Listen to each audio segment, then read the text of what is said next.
하나님이 짝져 주신 것을 사람이 나눌 수 없다. 결국엔 이혼할 수 없다. 이렇게 이제 말씀을 하셨어요. 그러니까 바리새인들이 7절에 또 질문을 합니다. 뭐라고 질문하느냐면, 그럼 왜 모세는 이혼 증서를 써서 주면 이혼 처리가 되게 했습니까? 그렇게 질문을 해요. 그러자 예수님이 대답하시기를, 그런 이유는 사람들이 악하기 때문이다. 그래서 악하기 때문에 이혼의 허락을 한 것이다. 그렇지만 그 경우도 음행한 경우 외에는 이혼할 수 없다. 이렇게 예수님이 말씀하셨습니다.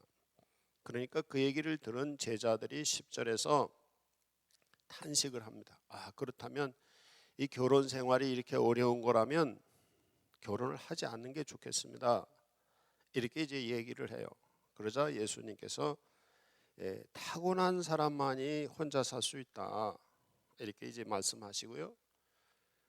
그 얘기를 하시면서 예수님께서 이 혼자 살 수 있는 독신에 대한 세 가지를 얘기하는데, 타고난 사람, 혼자 살 수 있도록 타고난 사람이 있고, 또 때로는 사람에 의해서 혼자 살도록 만들어진 사람이 있고, 또 하나님 천국을 위해서 혼자 사는 사람이 있다. 이렇게 이제 말씀을 합니다. 그래서 여기 이 성경의 내용에 보면은 우리 요즘 사는 생활 속에서 우리 주변에 가지고 있는 결혼은 무엇인가, 또 이혼은 해야 되나 안 해야 되나, 그리고 독신 혼자 사는 건 어떤 건가, 이거에 대한 예수님의 가르치심이 이 안에 들어 있습니다.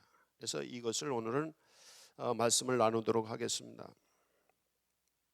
이제 먼저 이 내용에서 보면 이혼해야 되느냐 안 해야 되느냐는 질문이 있었어요. 그럴 때 여기서 예수님의 생각은 뭐냐면, 음행한 연고 외에는 이혼할 수 없다는 것입니다.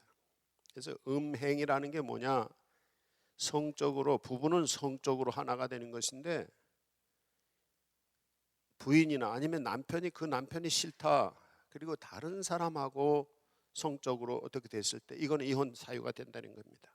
그래서 이 부부가 부부되게 하는 거 중요한 거가 뭐냐면 이 성적인 거라는 것이죠. 그래서 이것을 예수님께서 말씀하셔요. 신명기서에서는 이제 이런 말씀이 있어요. 24장 1절에서 이혼해야 된다, 이혼 증서를 써서 보내야 된다라고 할 때 뭐라고 규정하는가 하면, 하나님께서 흠이 있으면 그 봤을 때 그 사람에게, 배우자에게 흠이 있었을 때 이혼을 해라. 그러니까 마음에 안 들면 이혼할 수 있다는 거예요. 그런데 예수님의 기준은 좀 엄격해요. 뭐냐면 부부는 성적으로 하나 되는 것이기 때문에 성적인 문제에 있어서는 이혼해야 된다는 거죠. 이게 이제, 그리고 그 외의 문제는 이혼을 예수님이 허락하지 않는 것을 볼 수가 있습니다. 그래서 우리가 그리스도인들이 이혼해야 되느냐 말아야 되느냐라는 결심을 할 때 다른 모든 문제 가지고는 이혼할 수 없다는 거죠. 성적인 문제에서는 이혼할 수 있다. 이게 이제 여기 이 내용이 나오고 있는 것입니다. 그 다음에 또 한 가지, 이제 독신의 제자들이 탄식하면서 차라리 그럼 미혼, 결혼하지 않고 혼자 사는 게 좋겠습니다. 이렇게 이제 얘기를 해요. 근데 이제 여기서 지금 전체적으로 흐르는 맥락에서 이 사람들의 생각, 이게 뭐냐면, 결혼하면서 복잡하고 힘들어요. 살기 힘들어요. 그러니까 차라리 이혼 안 하고, 결혼 안 하고 그냥 복잡한 데 들어가지 않고 미혼 상태로 독신으로 살고 싶다. 그럼 그 가치의 기준이 뭐냐는 거예요. 이 가치의 기준은 뭐냐면 편한 거, 이기주의. 그러니까 세속 성경에서 얘기할 때 세상적이다, 육체적이다, 이기주의적인 것을 얘기하는 것입니다. 그래서 결혼했다가 자기 마음에 안 들으면 이혼할 수 있고, 이거는 이기적인 거라는 것이죠. 자기 편한 대로 하는 거. 세상적인 거라, 세속적인 거라는 거죠. 그리고 혼자 산다는 것도 조차도 결혼해서 사는 거 복잡하니까 그냥 혼자 살고 말지, 그것도 이기적인 거라는 것이죠. 그래서 예수님이 지적하시는 게 바로 이거는 합당하지 않다는 것을 지적하고 계시는 것입니다. 그러면서 그럼 독신으로 살 수 있는 것은 어떤 경우냐? 이거는 타고나야 된다. 근데 이제 타고나야 된다는 표현을 고린도전서 7장에서 여기 결혼생활, 이혼, 독신 이런 내용이 고린도전서 7장에 쭉 장황하게 설명이 되는데 그 중에서 내용에서 보면 이런 얘기가 있어요. 혼자 사는 것이 좋지만 그러나 그 정욕 때문에 성적인 욕심 때문에 성적인 욕심을 극복할 수 있는 사람이 이거는 타고난 고자라고 여기 예수님 표현하여 타고나게 혼자 살 수 있는 독신할 수 있는 사람은 성적인 욕심이 없는 사람은 타고난 대로 그냥 살면 된다는 거예요. 그러나 성적인 욕심을 극복할 수 없다면 그는 결혼하라. 이렇게 이제 고린도전서 7장에서는 이렇게 표현을 합니다. 그래서 이 독신에 관한 예수님의 생각은 자기 욕심, 그러니까 결혼을 하든지 간에 혼자 살든지 간에 또 이혼을 하든지 간에 이게 문제는 뭐냐면 세속적인 자기 욕심, 자기가 편한 거 이런 가치 기준을 가지고 살아갈 때는 합당하지 않다는 거예요. 그래서 예수님 말씀이 뭐냐면 독신도 누구를 위한, 천국을 위한 독신 맞다는 거예요. 그래서 예수님께서 여기 얘기하시는 게 뭐냐면 결국엔 이 말씀에서 중심이 되는 게 뭐냐면 결혼을 하든지 간에 이혼을 하든지 간에 아니면 독신으로 살든지 간에 천국을 위한 삶 이런 가치의 기준을 가지고 한다면 문제없다 이겁니다. 그래서 이 결혼의 중심적인 것은 또 그리스도인의 삶의 가치의 기준이 뭐냐면 바로 이것입니다. 천국을 위한, 그리고 하나님의 백성으로서 거룩한 백성으로서 이 가치의 기준에 합당할 때는 결혼 생활을 하든지 이혼을 하든지 또 혼자 살아도 괜찮다는 것이죠. 근데 그러나 그런 기준이 아니라 자기 편하려고 세속적인 자기 욕심 채우려고 이혼하다, 이거 잘못된 이혼이라는 거예요. 자기 편하고 자기 욕심 채우려고 결혼 생활하는 거, 이것도 잘못된 거라는 거예요. 그럼 불행한 결혼 생활이 되는 것이죠. 그리고 독신도 자기 욕심 채우려고 편하려고 독신 생활하는 거, 이것도 잘못된 거라는 것이죠. 이제 이런 가치의 기준을 예수님께서 말씀하고 있어요. 그래서 이 말씀 전체적인 것은 이제 그렇게 우리의 맥락을 볼 수가 있고요. 그럼 결혼이 뭐냐? 결혼이 뭐냐라는 것을 이제 성경 전체적으로 볼 때 이제 성경에서 결혼에 관한 얘기를 얘기할 때는 창세기에서 하나님이 이 창세기 2장에서 남자와 여자를 창조하시고 이 아담과 하와가 살아가는 걸 통해서 거기서 결혼을 정의하시고, 그리고 그 외에 오늘 여기 말씀 그리고 고린도전서 7장에서 이제 중심적으로 얘기하시고 또 이혼이라든지 결혼의 파탄이 일어나는 결혼 생활에 대한 어떻게 그걸 대처하는 거냐라는 것을 얘기하는 것이 호세아서에서 그 얘기가 나옵니다. 그래서 타락한 부인을 다시 챙겨가지고 가정을 지키려고 하는 호세아 선지자, 이런 내용들이 이제 나와요. 그러면서 이제 여기 성경에서는 이 결혼과 교회와를 연결을 시킵니다. 남녀가 결혼하는 것처럼 신랑과 신부가 결혼하는 것처럼 교회는 신부이고 하나님은 신랑이시다. 그래서 하나님과 성도가 하나 되는 거, 이걸 결혼으로 비유를 합니다. 그래서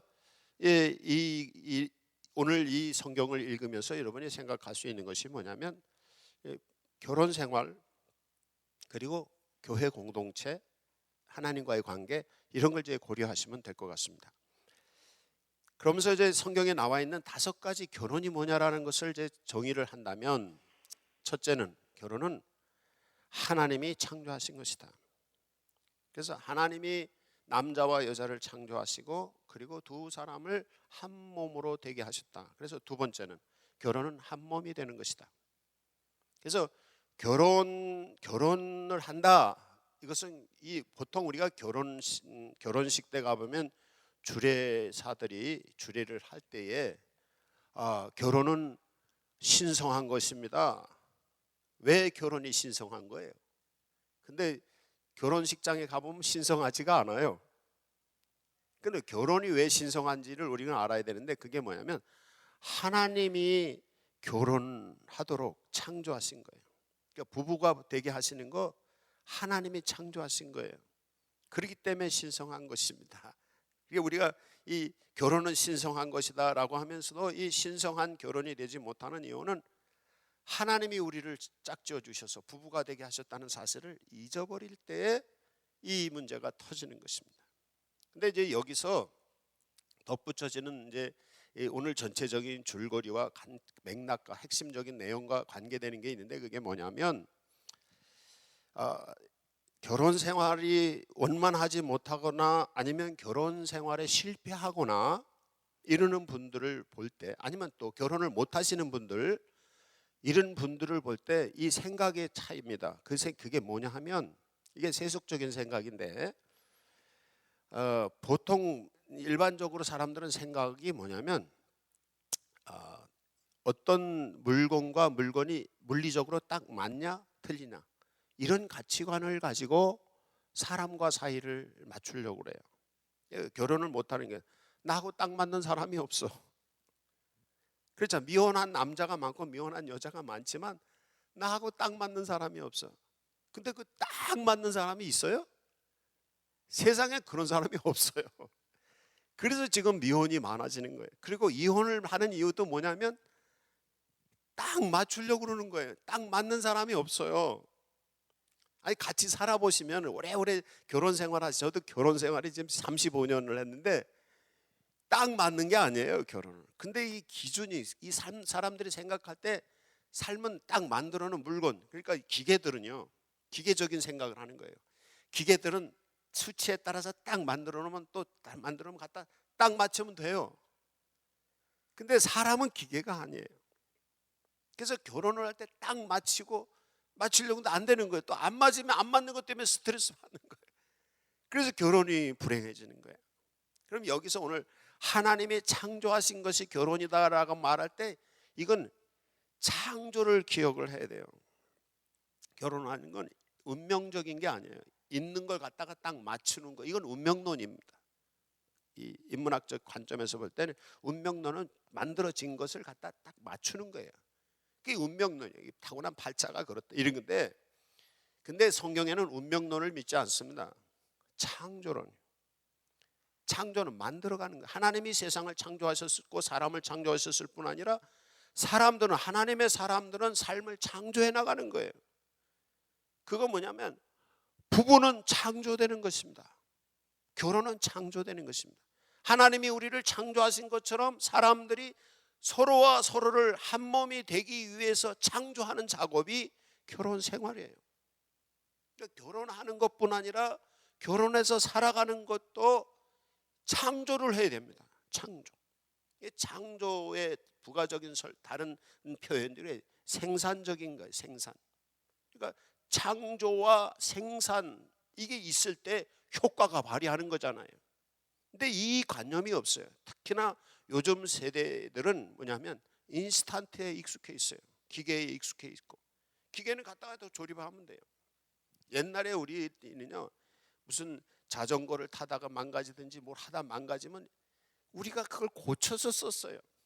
근데 요새는 고치는 비용이 많이 들어가요. 더 그냥 사다가 부속을 딱 갈든지 아니면 있는 거 버리고 새 거 그냥 사 쓰면 되는 거예요. 이게 이런 삶의 습관들이 창조보다는 운명론적인 관습에 의한 습관으로 바뀌어버린 거예요. 그게 나중에는 기계를 대할 때 그런 것처럼 사람을 대할 때도 딱 만들어진 거 딱 맞춰서 쓰자, 이렇게만 돼버리는 거예요. 그러다 보니까 내한테 딱 맞는 남자가 어디 있고 나한테 딱 맞는 여자가 어디 있겠어요. 같이 살아도 딱 맞질 않아. 처음에 맞는 줄 알고 살아봤더니 아니야. 그래서 이혼하자. 그리고 결혼을 해도 불행하게 사는 거예요. 이게 아니라는 거예요. 결혼이 신성한 이유는 하나님이 창조하셨기 때문이다. 그리고 결혼은 창조다. 결혼은 뭐라고요?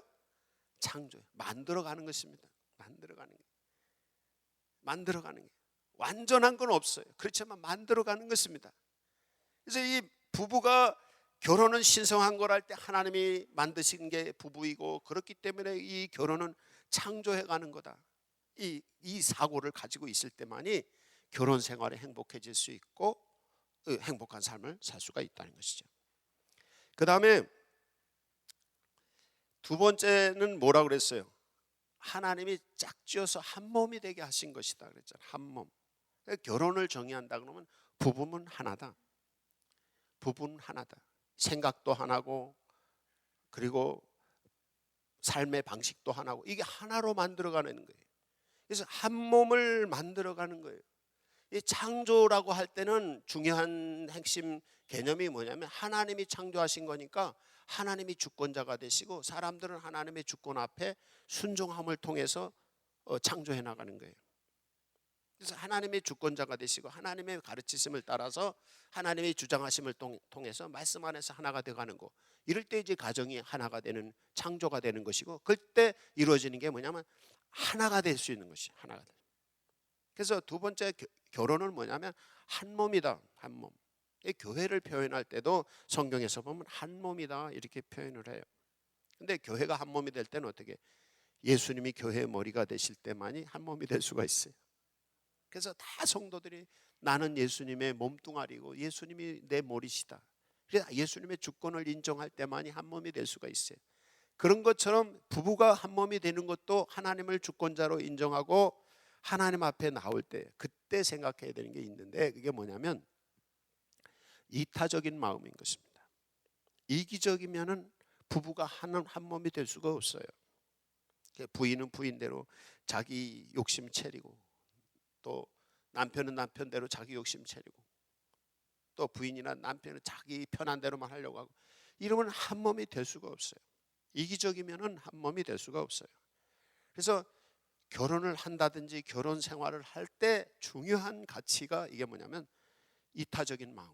상대방을 생각해 주는 거예요. 상대방이 이익되는 게 뭐냐? 이타적인 마음을 가지고 상대방을 위해서 사는 거예요. 그럴 때 부부가 한 몸이 될 수가 있어요. 그때 이제 왜 그러면 이게 한 몸을 이루는데 어떤 효과가 나타나냐 하면, 남편 그 집안에서 태어나서 어릴 때부터 부모에게 의해서 영향을 받고 살았어요. 부인은 부인대로 그 영향을 받고 살았어요. 문화가 달라요. 삶의 스타일이 달라요. 가지고 있는 생각이 달라요. 근데 둘이 합쳐놓으니까 이게 한 몸이 되기가 어려운 거예요. 첫 번째 부딪히는 게 문화적인 충돌이 일어나는 거예요. 이러니까 나름대로의 삶의 패러다임이 있는데 이게 안 되는 거예요. 그래, 이거 한 몸이 되게 하려면 어떻게 해야 되느냐? 하나님이 중심이 돼야 돼.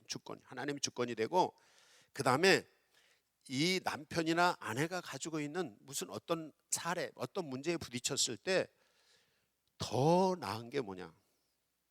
이걸 서로 대화를 통해서 찾아야 돼요.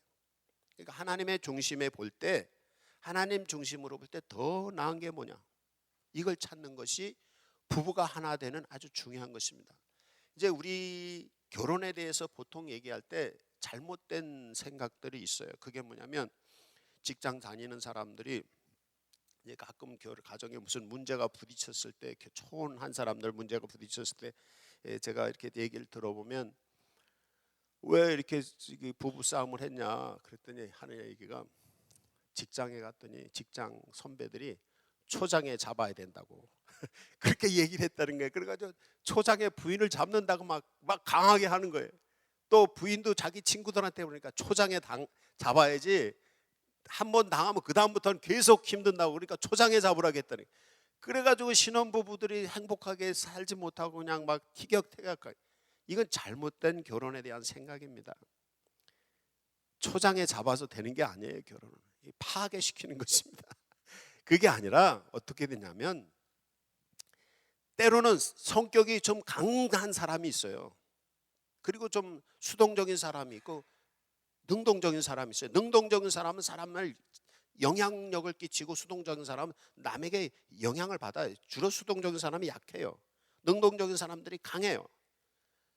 아무리 강하다 하더라도 강한 사람이 가지고 있는 것이 약점이라면 이 강한 사람이 수동적인 약한 사람 거를 더 그게 좋다면 그걸 받아줘야 된다는 거죠. 그럴 때 가정은 더 나은, 부모 시대보다 자식 시대에는 더 나은 가정을 창조할 수가 있어요. 그렇잖아요. 두고두고 조상 대대로 그냥 몇 대까지 늘 그렇게 사는 집 있죠. 그거는 가정을 창조하지 못해서 그래요. 그래서 결혼을 잘해야지 무슨 뭐 집안이 흥하니 망하니 이런 소리가 뭐냐면, 어떤 생각을 가지고 있는 사람이 있느냐에 따라서 그 공동체가 만들어지기 때문에 그런 것이거든요. 그러니까 어떻게 무조건 강한 사람이 때려잡자 이래서 나가다 보면 강한 사람대로 그대로 돼버리는 거예요. 옛날에 우리 이 조선시대 때는 유교에서 뭐 남존여비 사상해가지고 뭐 결혼하면 여자는 친정 거 다 버리고 그냥 시집 거대로 쫓아야 된다 그러잖아요. 그러면 시집 전통이 만약에 나쁜 전통이 있다 그러면 그 사람 나쁜 사람 되는 거예요. 이건 유교적인 거는 잘못된 결혼에 대한 생각이죠. 그게 아니라 여기 결혼을 한 몸으로 창조해 나간다고 하는 것은 남편에게 있어서 장점이 있으면 그것을 따르고 아내에게서 장점이 있으면 그것을 따르다는 거예요. 아무리 남편이 강하더라도 그 어떤 사례에 있어서 그 사례에서 그 문제가 남편에게 있어서 좀 약점 나쁜 거라면 그거 버리고 약한 부인의 걸 택하자는 것이죠. 또 때로는 부인이 강할 수 있어요. 남편이 약하고. 그러면 어떤 문제 어떤 경우에 부인이 가지고 있는 게 강한 부인 거라도 그것이 나쁜 거라면 그건 포기하고 약한 남편의 그것을 취하자는 것이죠. 이게 인간으로서의 인간다움이에요. 만약에 그렇지 않고 강한 자가 약한 것을 지배한다 이러면 그건 인간이 아니라 동물입니다. 우리가 인간이라고 큰 소리 치면서도 동물같이 사는 사람들이 많아요. 그거 동물은 약육강식이잖아요. 그 진화론의 법칙은 약육강식이잖아요. 강한 놈이 약한 놈 다 잡아먹는 거예요. 그래서 적자생존 살아남기 위해서 막 하는 거잖아요. 이건 인간 세계가 아니에요. 이거 동물 세계지. 참 인간의 세계는 약육강식이 아니에요. 약육강식이 아니라 약한 자에게도 더 좋은 게 있다면 그거를 써먹자는 거죠. 그럴 때 그 가정의 문화는 더 아름답고 훌륭한 가정이 될 수가 있어요. 그냥 동물적으로 그냥 우성인자가 그냥 강한 것이 다 지배해버리면 그 우성 중에 나쁜 게 있다면 어떻게 해요? 그럼 멸망하는 거예요. 그러니까 그 가문이 멸망하지 않고 그 가정이 멸망하지 않고 더 나은 부모 시대보다 자식 세대가 더 나은 가정을 이루고 그리고 손자 시대에 더 나은 가정을 이루려면 어떻게 해요? 부부 사이에서 정말 하나님의 주권하에 하나님이 보시기에 좋은 게 뭐냐? 그거를 택하자는 거죠. 그래서 살면서 부딪히는 수많은 이 문제가 있을 때 하나님의 눈에서 보실 때 더 좋은 거 부인에게 있다면 그걸 하고 남편에게 있다면 그걸 하자는 것이죠. 그러면 그 가정은 굉장히 좋은 가정이 될 수 있고 융성한 가정이 될 수가 있습니다. 그러나 그렇지 않고 그냥 때려잡자 그냥 막 먼저 초장에 잡자 이런 식으로 해서 약육강식으로 동물적으로 되어버리면 그 가정은 이제 멸망하는 집안이 될 수가 있습니다. 이 문제예요. 그래서 부부가 한 몸이 되어야 된다는 거예요. 그때는 이타적이어야 된다는 거예요. 그러니까 부모에게 가지고 받아온 거 있더라도 그 떠나야 된다는 거예요. 떠날 거는. 그래서 내 가정을 이루어야 되기 때문에 그렇다는 거죠. 그 다음에 결혼을 얘기할 때 세 번째는 이 가정의 기초가 결혼입니다. 결혼을 하지 않으면 가정이 이루어질 수가 없어요. 이 가정의 기초를 놓는 것이 결혼이고 부부예요. 그러니까 부부가 어떤 부부가 되느냐에 따라서 가정 공동체는 이루어집니다. 자녀들 잘 되는 거요. 부부 관계가 좋아야지 자녀들이 잘 됩니다. 어릴 때 아주 갓난 아기 될 때도 부부 관계가 좋으면 아이들이 편안해요. 제가 실제 유심히 이제 살면서 이렇게 관찰하고 그런데 저희가 젊었을 때 부부 싸움 하면 애들이 아파요. 부부 싸움 애들이 밤에 잠을 안 자고 울어요. 우리가 보통 그런 거 모르고 애가 왜 우는지 모르고 그냥 운다고 그러잖아요. 부부 관계가 가정의 기초이기 때문에 애들의 영적인 문제, 육체적인 문제, 삶의 문제가 달라요. 근데 이걸 모르고서 그냥 쩔쩔매고. 근거는 어디냐? 부부에게 있어요. 그러니까 부부가 하나 돼 있는 걸 통해서 애기들이 어릴 때뿐 아니에요. 애기들이 어른이 돼서 자식들이 어른이 돼도 부모가 가정의 기초이기 때문에, 부부가 가정의 기초이기 때문에 부모가 행복하면 그 자녀들은 잘 되게 돼 있습니다. 여러분 그걸 잊지 마셔야 돼요. 이게 하나님이 창조하신 결혼의 신성함은 바로 거기에 있어요. 근데 이 가정의 기초가 결혼인 것처럼 이 가정은 뭐냐면 나라의 기초예요. 우리나라가 지금 살기 어려운 나라가 된 이유가 뭐냐면 가정이 해체되고 있어요. 가정들이 무너지고 있어요. 행복한 가정이 적어요. 이게 나라가 살기 어려운 거예요. 젊은이들이 결혼하지 않는 이유, 어른들이 왜 결혼 안 하니, 그런 얘기 하지 마세요. 왜 결혼하지 않느냐 이런 얘기 하지 마시고 회개부터 하셔야 됩니다. 부모가. 왜? 부모들이 제대로 부부 생활을 못하니까 자식들이 볼 때 아유 결혼하면 안 되겠다, 여기 제자들처럼 차라리 안 하는 게 낫겠습니다, 이렇게 되는 것이거든요. 그래서 이 결혼은 부부는 가정의 기초고, 이 결국에 부부는 나라의 기초입니다. 교회의 기초기도 해요. 그래서 남편이 남편으로서의 일을 잘 해야 돼요. 부인이 부인의 일을 잘 해야 돼요. 남편 역할 못하는 사람이 교회에서 뭐 할 수 없어요. 부인 역할 제대로 못하는 사람이 교회에서 뭐 할 수 없어요. 그러면 교회가 엉망이 돼버리는 거예요. 옛날에 무슨 서울시장 나왔던 어떤 사람이 이혼해가지고 어떻게 자식들 안 돌봤다 그래서 서울시장 나왔다 떨어졌잖아요. 왜? 그게 뭐냐, 나라의 지도자가 되려면 가정을 잘 다스리는. 옛날에 무슨 자식이 잘못돼가지고 대통령 나왔다 떨어진 사람도 있잖아요. 왜? 자녀들은 어떻게 자녀들을 잘 할 수 있는 것은 부모가 잘 돼야지 자녀들이 잘 될 수 있다는. 그러면 옛날 말에도 그렇잖아요. 수신 제가 치국평천하라는 말이 있잖아요. 자기 몸을 수신을 하고 나라를 잘 다스리는 사람, 가정을 잘 다스리는 사람이 나라를 잘 다스리고 세상을 태평세대로 만들 수 있다는 거잖아요. 옛날 사람들이. 그게 뭐냐면 가정이 기초예요. 그러니까 부부가 건강한 부부가 될 때에 그때 자녀들도 잘 되는 거예요. 그 자녀들도 행복해질 수 있어요. 부부관계 때문에. 그러니까 부부관계는 별거 아닌 거라고 다들 생각하는데 굉장히 중요한 것입니다. 자손이 다 잘 되는군요. 이 부부관계에서 자손이 잘 되는 거고요. 그리고 나라가 잘 되는 것도 이 부부관계가 잘 됨을 통해서 나라가 되는 거예요. 교회도 말할 거 없어요. 예전에 보면은 개척할 때 교인도 몇 안 되는데 잘 해서 신앙생활 하도록 돌봤는데 어떤 신혼부부가 교회를 안 왔어요. 그래서 전화를 해봤어요. 어떻게 무슨 일이야? 그랬더니 글쎄 교회 오는 거리가 1km 되는데 1km 출발할 때는 다 사이좋게 출발하는데 교회 오다 무슨 얘기를 하다 1km 사이에서 부부 싸움을 한 거예요. 그래서 교회 문 앞까지 왔다가 이런 기분으로 어떻게 예배를 하냐? 그래서 돌아갔다는 거예요. 그럴 때일수록 더 들어와서 회개하고 예배해야 되는 것입니다. 그런 게, 그러니까 교회도 옛날에 그런 경험을 많이 해요. 가정이 막 복잡한 사람은 교회 와서 문제를 일으켜요. 교회에서 막 나서서 문제 일으키는 분은 가정이 편치 않은 분들이 교회에서 문제를 일으켜요. 그러니까 교회의 기초도 가정이고 나라의 기초도 가정이에요. 그 가정의 기초가 부부예요. 부부. 그러니까 이게 돼야 돼요. 이게 안 되면 힘들어요. 이게. 그래서 이 가정은 굉장히 아주 소중한 거예요. 그리고 성경에서 보면은 교회를 표현할 때 헬라어로 오이코스 이렇게 표현. 이게 뭐냐면 집이라고 표현을 해요.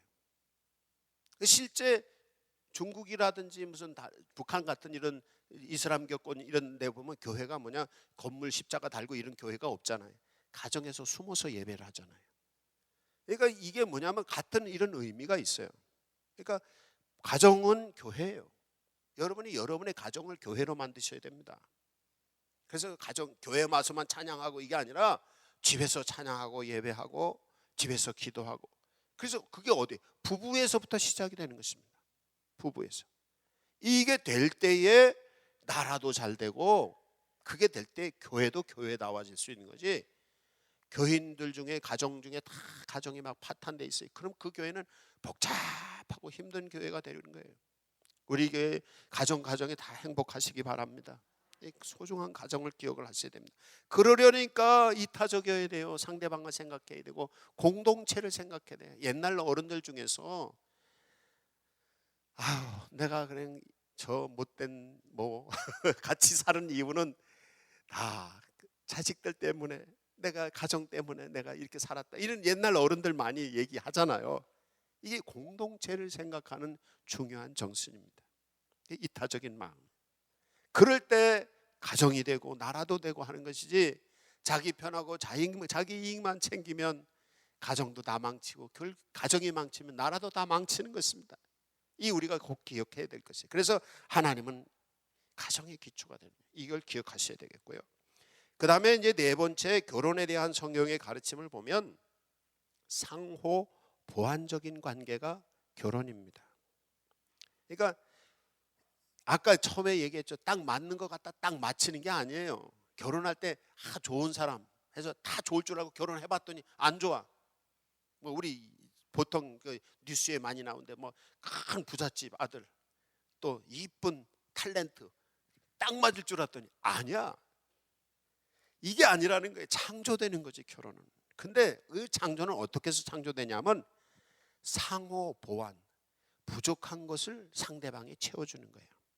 그러니까 부부가 된 이유는요, 남편이 부족한 거를 부인이 채워주고 부인이 부족한 거를 남편이 채워줄 때 결혼은 창조되는 것입니다. 이걸 안 하고 남편이 있다 그러면, 왜 남편 당신은 뭐 그러냐고, 옆집 남자 또 그런 얘기 많이 해. 옆집 남자는 그런데 당신은 왜 그래? 그럼 뭐라 그래?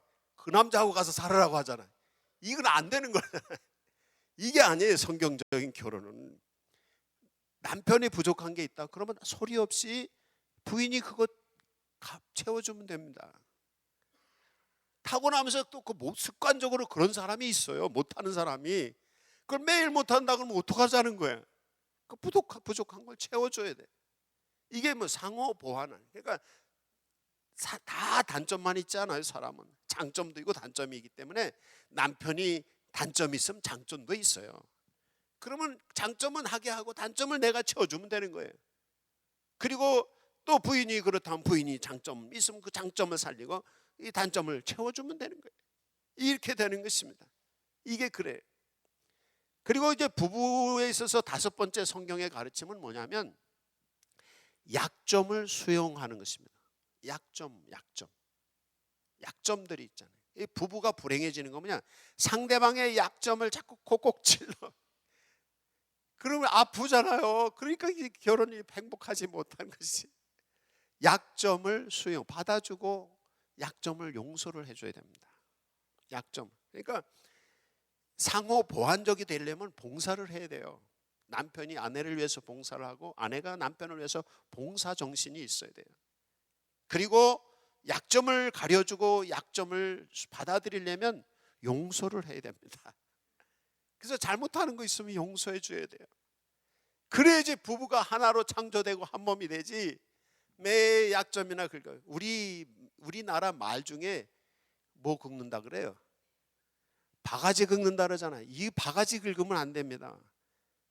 자꾸 바가지를 팍팍팍팍 긁으면 그냥 바가지를 긁는 게 아니라 그 사람 심장을 긁는 거예요. 그거는. 그러면 행복할 수가 없잖아요.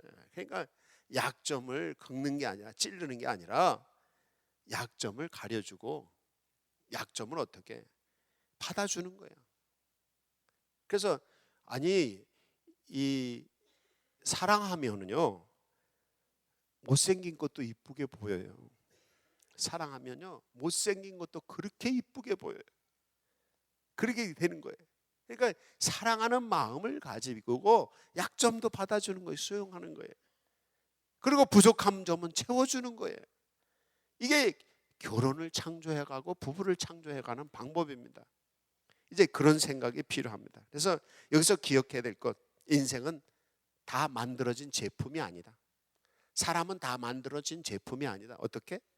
만들어 가는 거다. 창조해 가는 거다. 창조해 가려면 어떻게? 이타적인 마음을 가지고 내 중심적이 아니라 상대방, 하나님 중심적이고 상대방을 사랑하는 마음을 가지고 상대방을 위해서 봉사하고 상대방을 용서하고, 그래서 이 공동체를 아름답게 만들어 가기 위해서 창조해 가는 거. 이게 결혼 생활이라는 것이에요. 이 기억하십시오. 그래서 결혼 생활을 해도 천국을 위해서, 독신 생활을 해도 천국을 위해서. 그게 오늘 성경 말씀의 정답입니다. 그래서 혼자 사는 사람도 이 예수님 때문에, 하나님 때문에 내가 혼자 하나님을 위해서 혼자 살겠다. 그건 정말 독신으로 잘 사는 것입니다. 굳이 결혼을 하라고 하지 마세요. 혼자 살려고 그러면 아니 혼자 살으라고 하세요. 그 대신 어떻게 자기 편하라고 자기 욕심 부리려고 혼자 사는 게 아니라 하나님을 위해서, 하나님의 나라를 위해서 혼자 살겠다. 이건 정말 잘하는 것입니다. 그리고 결혼 생활을 하더라도 하나님의 나라를 위해서, 하나님의 뜻을 이루기 위해서 결혼 생활을 한다. 그러면 정말 그 가정은 행복하고 행복한 가정이 될 수가 있는 것입니다. 그러나 결혼도 자기 이익을 위해서 하면 그 결혼은 불행하거나 파탄합니다. 독신도 자기 이익을 위해서, 독신 혼자 산다. 이 사람도 불행해집니다. 이게 이제 오늘 말씀에서 예수님이 우리에게 전해주시는 말씀입니다. 그래서 여러분 가정마다 다 이런 예수님을, 하늘나라를 위해서, 예수님을 위해서 사랑하는 마음을 가지고 봉사하고 용서하고 공동체를 생각하고 창조해 나가고, 이런 마음을 가지고 결혼 생활도 하시고, 아니면 혼자 살더라도 그런 마음을 가지고 혼자 사신다면 행복해질 수 있어요. 혼자 사시는 분들이 이제 혼자가 아닌 경우, 혼자 사는 분들이 혼자라고 느낄 때가 불행해지는 거잖아요. 그럼 자기 욕심 부릴 때거든요. 근데 혼자 사는 사람들이든지 결혼을 한 사람들인데 다 행복해질 수 있는 공동체가 어디냐면 교회입니다. 혼자 사는 분들이 자기 욕심을 위해서 자기 편한 대로 혼자 살면 이 사람은 소외되고요, 스스로.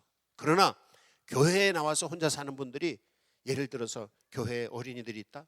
그건 혼자 사는 분들이 어린이들을 가르치는 선생님이 돼. 학생들을 가르치는 선생님들이 돼. 그러면 어떻게? 나는 자식도 없고 남편도 없고 아내도 없지만 어떻게 해요? 그 아이들이 내 자식같이 생각하고 돌보는 거예요.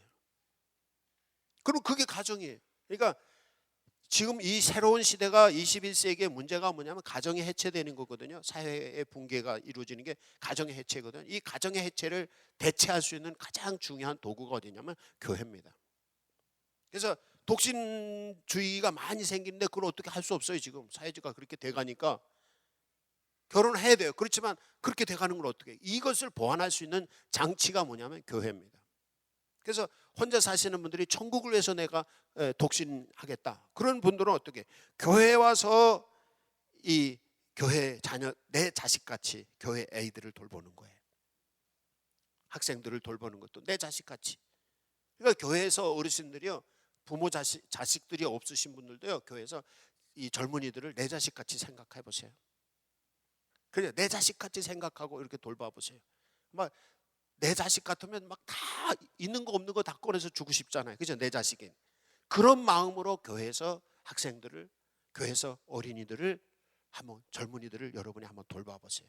그러면 결국에 너 내 자식해 라고 얘기 안 해도 사랑을 자꾸 베풀다 보면 어떻게? 내 자식같이 되는 것이죠. 근데 바로 교회 공동체는 성경에서 보면 가정과 교회를 거의 동일시해서 얘기하는 이유가 바로 그래서 그래요. 그래서 교회에서는 이런 표현도 있잖아요.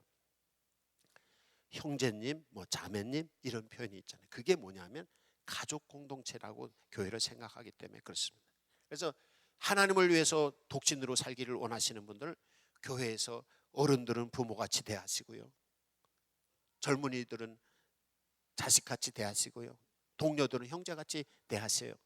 그럼 가정 공동체를 교회 안에서 누리는 거. 혼자라도 부모 자식 없고 다 없으신 분들도 교회에서 어른들을 부모님처럼 섬기고, 저는 어머님이 일찍 돌아가셨는데 제가 교회에서 연세 많으신 우리 권사님 집사님들 어머니같이 생각하고 제가 이렇게 섬기고, 그럼 어머니 있는 거나 똑같은 거죠. 그리고 자식이 없는 분들도 저기 자식같이 젊은이들이 나를 대해주니까 자식이 없어도 자식이 있는 것처럼 사는 거예요. 그러니까 독신으로 살아도 천국을 위해서 사는 사람들은 교회 안에서 가정을 이룰 수가 있는 것입니다. 그리고 또 예를 들어서 부모가 없다. 부모가 없는 아이가 왔다 교회. 그러면 교회 어른들이 내 자식같이 다 해. 그러면 애롭지 않아요. 고아가 아니에요. 왜? 교회 가면 아버지 같은 사람이 많고 어머니 같은 사람이 교회에 많아. 그럼 그 사람들이 교회에서 서로 돌보는 거예요. 그러나 교회 와서 나만 복 받고 나만 욕심 차리고 이런 식으로 교회 생활을 하면 교회의 가정 공동체는 이루어질 수 없어요. 그러나 바로 이런 이타적인 마음을 아름다운 공동체를 창조하기 위해서 그리고 봉사하고 용서하고 이러는 마음으로 하나님이 주권자가 되셔서 교회 공동체를 이루어가고 하는 마음이 있으면 가정이 파괴된다 하더라도 그 가정을 보완해 줄 수 있는 장치가 교회라는 것이에요. 그래서 혹시 내 인생은 왜 이러냐, 나 자식도 없고 내 인생은 왜 이러냐, 부모도 그렇고 뭐 이러신 분들은 교회 와서 부모를 찾으시고 꼭 누가 나 부모 합시다 그러실 필요도 없어. 너 내 자식 해라 이럴 필요도 없어요. 만나는 성도들 다 부모같이 생각해요. 누구든지 만나는 사람들 형제같이 생각해요. 누구든지 만나는 사람들 다 내 자식같이 생각해요. 그러면 교회 공동체는 아름다운 가정 공동체를 이루고 그것이 어떻게 나라를 튼튼하게 하는 힘이 되는 것입니다. 아무리 나라가 살기 어렵다 해도 교회가 이런 가정 공동체가 무너져서 이렇게 나라가 이런 거니까 이 대체할 수 있는 교회가 된다면 이 나라는 튼튼해질 수가 있습니다. 이제 우리 교회가 예수님의 이 말씀을 따라서 좋은 교회 공동체, 가정 공동체를 만들어가는 출발점을 오늘 되시기를 바랍니다. 각자 우리 주님께 입술로 조그만